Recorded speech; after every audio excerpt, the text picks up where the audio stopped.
Fala galera do canal, e aí, beleza? Voltei, vamos embora, vamos gravar os vídeos, né? Já se inscreve no canal, deixa seu like. Você vê, eu tô preparando, tropa, olha lá, eu tô preparando meu estúdiozinho no meu quarto, ó. Olha uma espada do Indy que eu fiz, tem um machado aqui, tem um bagulho aqui top. E um pouquinho, você vai ver isso aí atrás mudando, isso aqui atrás mudando. Então já se inscreve, deixa seu like, segue aqui, ó. Segue, por favor. Quem é, meu irmão? Quem é esse demônio que fica mandando mensagem uma hora dessa? É 8 da manhã, tropa. Esses povo fica ligando. Então vamos lá, vamos fazer os vídeos. Hoje eu vou reagir ao monstro Mike Tyson, o brabo, o mito, a história contada. Esse cara é brabo, mas se fosse um esporte para aprender, eu queria aprender capoeira. Não acho que capoeira não é esporte. Vou falar uma dança, né? Mas eu vi um vídeo de capoeira, velho. Eu vou tentar botar ele aqui, ó. Peraí, bota aí. Aqui ou aqui? Pronto, eu vou botar o vídeo aqui e meu Instagram aqui. Bora reagir no vídeo que já passou muito tempo já. É isso, vamos embora. Conturbada, polêmica e legendária que influenciou milhões de pessoas mundo afora, se tornando o homem mais temido da face da Terra. Conheça a trajetória de um dos maiores ídolos da história do boxe. Toda vez que eu vejo essa tatuagem dele, eu só me lembro de Se Beber Não Se Case. E o cara fez no caso dele, tá ligado? E ele aparece no filme também.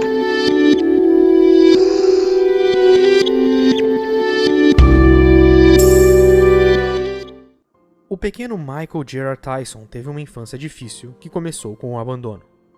Seu pai, Jimmy Kirkpatrick, deixou sua progenitora, Loma Tyson, com mais 2 crianças, além do pequeno Michael de apenas 2 anos de idade, e sumiu no mundo. Passando por problemas financeiros, a família mudou-se para o violento bairro de Brownsville, no Brooklyn. Foi lá que Tyson entrou para uma gangue, na qual participava de assaltos, alguns com armas de fogo. Aos 13 anos, detinha uma ficha criminal com mais de 30 passagens. Inevitavelmente,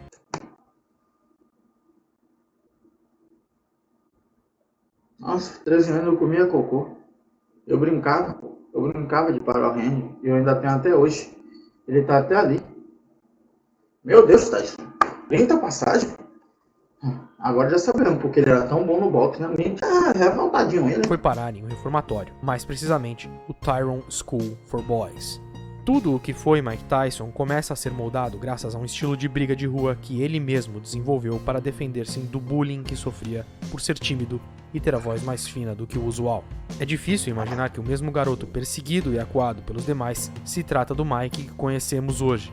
Como o destino é implacável, em Tyrone, o jovem Mike encontrou o principal gatilho de mudança em sua vida, personificado no ex-pugilista Bob Stewart. Ao saber que Bob fora um boxeador no passado, Tyson insistiu para que ele o ensinasse os fundamentos do esporte de luvas.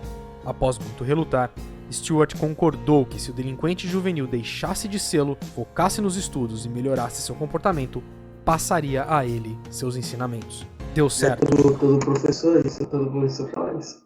Outrora considerado incapaz, o garoto problema melhorou suas habilidades de leitura em questão de poucos meses. Percebendo a evolução no rapaz, que havia se aprofundado em tudo a respeito do boxe, Stewart encaminhou a alguém que considerava ideal para o aspirante atleta: Constantine Cus D'Amato. Na visão de Bob, Cus poderia ser para Tyson exatamente o que ele necessitava: uma base social e técnica no esporte e fora dele.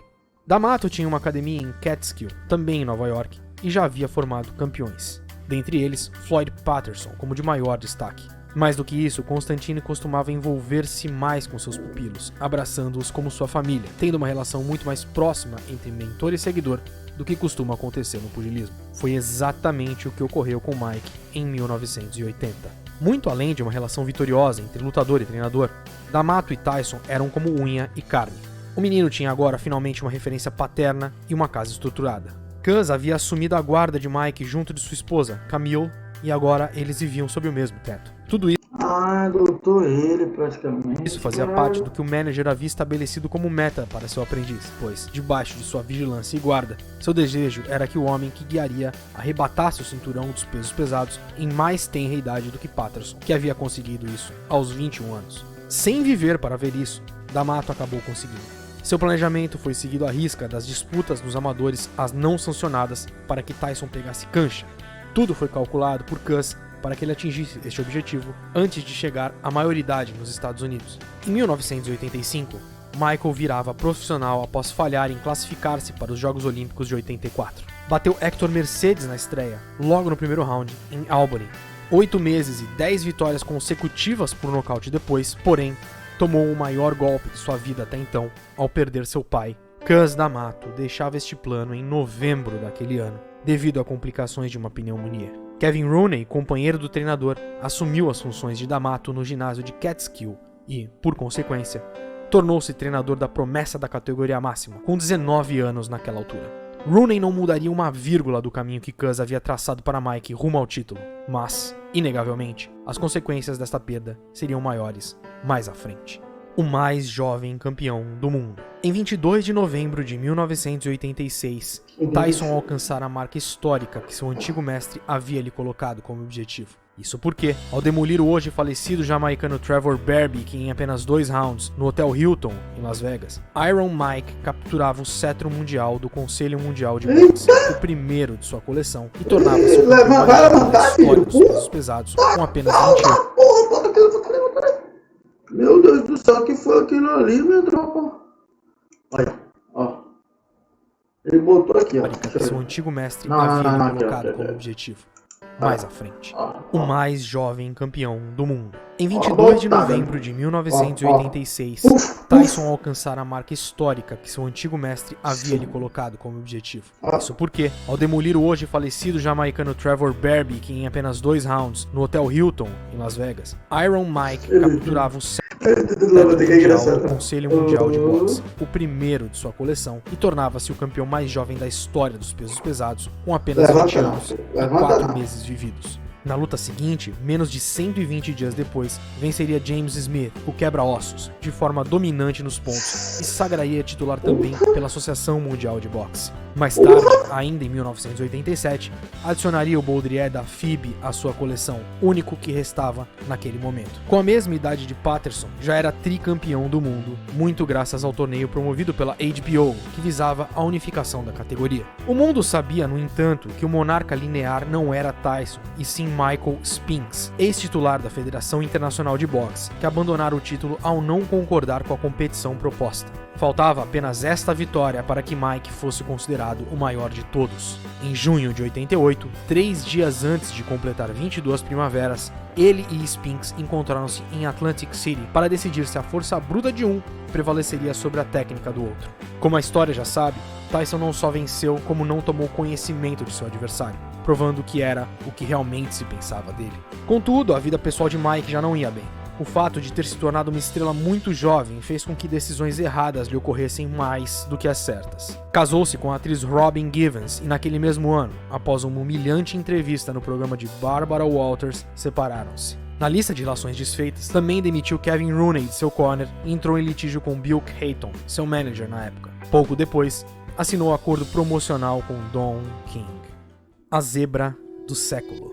Existem muitas lutas do século no boxe, e várias nos mesmos séculos, mas a maior zebra esportiva mundial, sem dúvidas, até hoje, foi a derrota de Mike Tyson para James Buster Douglas em 1990. No dia 2 de fevereiro daquele ano, Tyson adentrou o Tokyo Dome, todo esporte tem essa Japão, como favorito absoluto em todas as casas de apostas em proporções bizarras.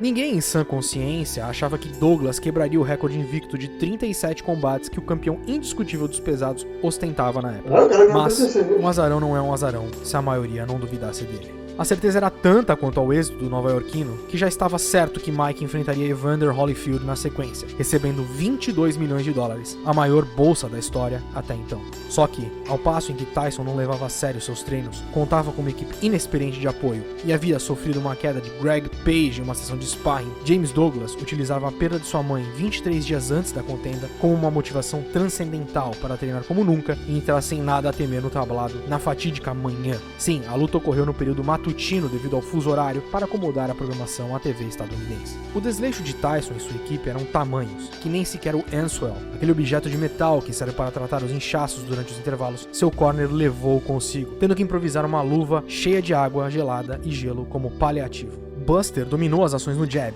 clinchou e frustrou Tyson durante a maior parte do embate, até que, no 8º giro, recebeu um uppercut maravilhoso e foi ao solo. Levantou-se aos 9 segundos da mais longa contagem da história do pugilismo. Don King chegou a tentar anular o resultado devido aos 13 segundos que, na realidade, Douglas demorou para levantar-se, contados de forma errada pelo árbitro. James voltou com fome no 9º assalto e fez Mike sentir. No 10º, um upper de direita levou o então rei à lona pela primeira vez em sua carreira. Levantando-se tonto, não deu outra opção ao juiz que não encerrar a luta. Foi assim que 40 mil espectadores viram, atônitos, Tyson sendo nocauteado no 10º assalto. E todas... Cara, sabe, eu tô aprendendo cada dia mais, velho.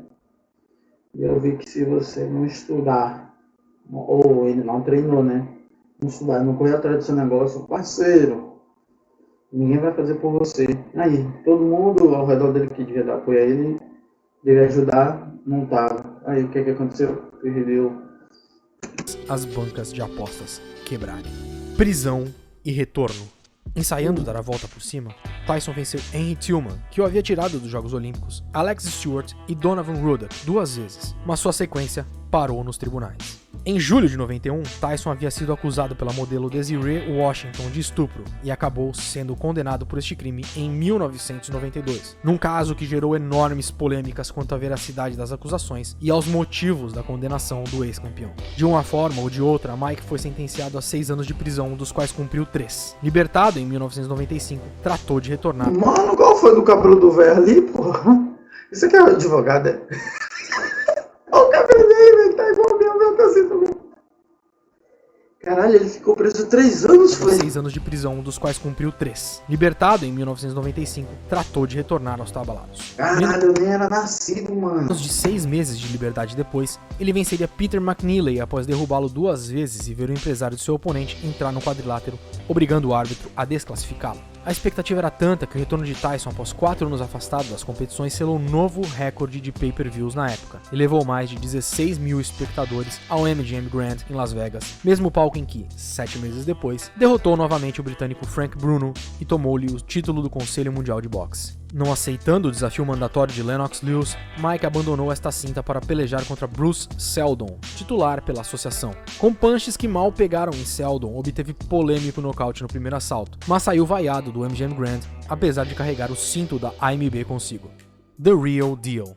8 vitórias e mais de 6 anos separavam Mike Tyson da derrota para Buster Douglas. Já era fato superado e, aos olhos da grande massa popular, ele ainda era um monstro. Mas em seu caminho existia alguém que havia se preparado a vida toda para o dia em que se encontrariam no ringue. Evander, The Real Deal Holyfield, havia superado Douglas pouco tempo depois Tem um sacana que é da Bahia, o nome dele é Holyfield também. da derrota por este imposta a Tyson em Tóquio. Sabidamente, o lendário ex-campeão dos pesados e cruzadores sempre mirou o nova-iorquino como seu principal alvo. Holyfield dizia, já em 1990, que preparou-se anos para encarar o estilo de Tyson. Em novembro de 96, ele ganharia a chance de provar isso. Muito menos badalada do que outrora, porém não menos atrativa, a disputa entre Tyson e Holyfield aconteceu finalmente na terceira tentativa. Marcado para 90 e cancelado pela derrota de Iron Mike, posteriormente cancelado novamente em 1991 devido à sua condenação na justiça, o combate ocorreu para tirar esta teima e também devido ao fato de que se pensava, naquele momento, que Evander não mais estava no auge, pois vinha de 3 derrotas em suas 7 últimas contendas. Mike teria então a oportunidade de dar mais um golpe no seu passado. Mike tá Não foi o sofrendo que aí. aconteceu.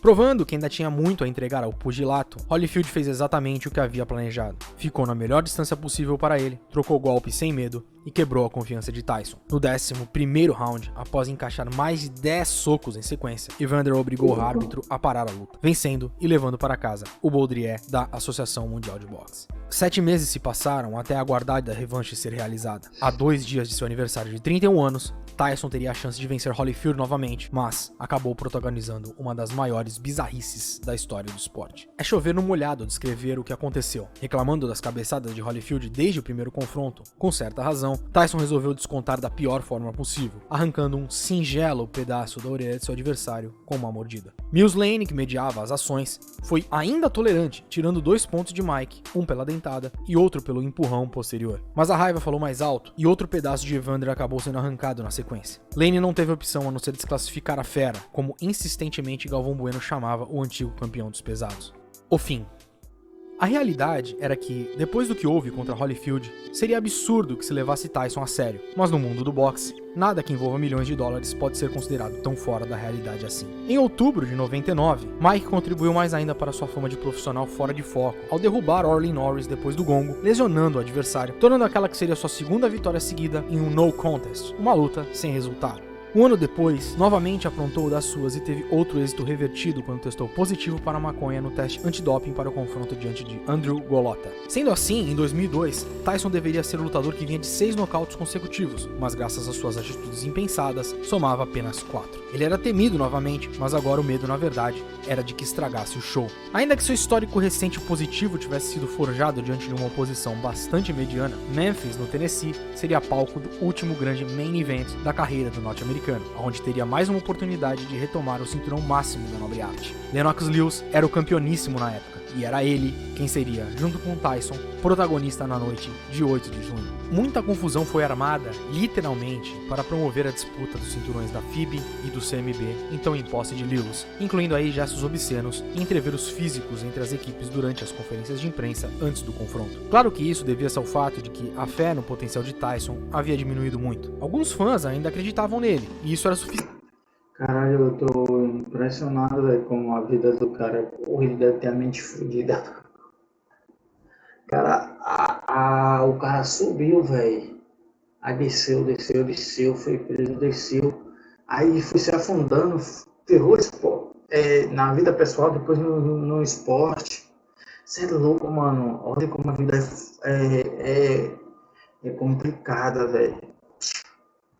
Suficiente para, com algum empurrãozinho promocional, o encontro tornar-se extremamente lucrativo. Dominado e castigado, Tyson sucumbiu a um Lewis em plena forma. Após muito apanhar e pouco fazer, finalmente foi derrotado durante o 8º giro. Ficava claro para quem ainda duvidava que não mais aquela lenda do esporte chegaria próximo ao que já havia sido um dia. Era o canto do cisne para qualquer um que não fosse Mike Tyson. Ele insistiu até 2005, quando enfrentou o medíocre irlandês Kevin McBride. A mediocridade de McBride, no entanto, foi suficiente para vencer Mike naquela noite no MCI Center em Washington. Do ímpeto inicial de Tyson, pouco gás sobrou para a sequência do confronto, e após, inclusive, tentar quebrar o braço do oponente no ringue, aquele que tinha alçado a monarquia da categoria máxima do boxe aos 20 anos de idade, sucumbia em seu corner. Sem condições de manter luta, estava fora para sempre. A entrevista logo após o imbróglio, ainda no palco do ocorrido, escancarava o óbvio. Não tenho mais motivação, fiz só pelo dinheiro. Não consigo mais. Foi assim, melancolicamente, que deixou de existir a figura mais temida de todos os tempos em cima de um ringue. Quem é Mike hoje? E quem poderia ter sido? Parece que hoje Mike conseguiu livrar-se de seus demônios. Mais centrado, trabalhando no cinema, com uma família mais coesa, Tyson chegou a abrir uma empresa de promoção de pugilistas e usa seu know-how no meio das lutas com bastante parcimônia. Sem dúvida, tem muito a passar aos que estão começando. É uma figura contraditória e sempre será, podendo servir tanto como exemplo positivo quanto negativo em vários aspectos. Muitos foram influenciados por ele, por suas lutas e nocautes fantásticos. A alguns deu a impressão de ter sido o mais incrível lutador que já existiu. Na realidade, pode-se dizer que esteve muito próximo disso. Faltou a Tyson as vitórias sobre Holyfield, Lewis, Bowie e, por que não, George Foreman, que durante pouco tempo lhe foi contemporâneo. Tivesse obtido estes êxitos, poderíamos estar aqui discutindo se ele teria sido, ou não, o melhor de todos os tempos. Infelizmente, quis o destino que não fosse dessa forma. Após 5 décadas de uma vida que caminhava para um provável desfecho demasiadamente cedo e trágico, é fato que sua persona influenciou muito mais o mundo do que ele mesmo imaginaria. Impulsionou o boxe, mesmo que muitas vezes de forma polêmica, e de uma maneira em que até as casas noturnas brasileiras paravam para mostrar suas apresentações pela televisão. Mike Tyson é o resumo do errado que deu certo. O pugilismo, sem dúvidas, estaria pior sem tê-lo visto desfilando suas performances, principalmente em seu auge. Se você gostou desse... Cara, eu não me lembro a primeira vez que eu vi o Mike Tyson, mas eu lembro, assim, tipo, eu já velho aqui, eu vi ele Se Beber Não Se Case, eu lembro disso. E deu um pau da porra no sacana, mas o que acontece? A vida dele é muito complicada. Hoje ele tem 50 e poucos, 54, 53, 55. Um desses três aí, quem tá treinando ele até esqueci o nome dele, só que lá correu, eu tava vendo até no podcast. E parece que ele melhorou bastante, a outra pessoa. Você vê, mudou, né? Porque você vai ficando velho, o Eduardo Corrêa, no caso do fisiculturismo, não tô errado. E ele, pô, mano, você é louco, velho. Que vida conturbada. Isso aí é um pedaço no filme. Imagina se puxar mesmo. Deve ter um filme, alguma coisa assim. Mas alguma coisa. Mas, cara, esse cara é um monstro, pô. Mano, ele dá cada soco assim, o cara falando, velho, que foi treinar com ele lá no sparring, meu irmão, é um soco que apagou, velho. Eu procurei no podcast novo treinador de Mike Tyson, pra você ver. Ele lutou por agora. Esse vídeo tem 4 anos, por isso que ele não falou nada. E é isso. Já se inscreve no canal para me ajudar, gente, que eu me mantenho um pouco mais focado. É horrível quando eu posto um vídeo e não tenho uma visualização, mas eu vou tentar dar o meu máximo. É a minha promessa para esse ano. Eu vou tentar dar o meu máximo, porque isso aqui vai mudar a minha vida. Isso aqui vai mudar a minha vida. Não mudando um pouco, vai mudar a minha vida. E é isso. Até o próximo vídeo. É só, né? Valeu.